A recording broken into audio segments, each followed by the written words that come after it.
Hi guys, in this video I'm going to show you how you can change color of something in Photoshop using Hue. So the first step you simply need to do is to open any image in Photoshop. So here you can see that I open an image. Then you simply need to click on layers and you simply need to open this layer.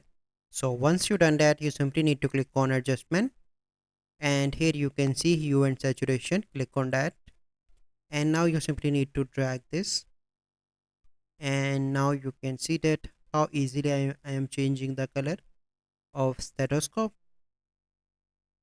So here you can see. So let's suppose this is the color that I want.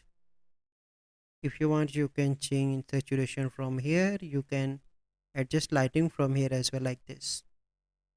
Okay, so this is the process by which you can easily change color of something in Photoshop using hue.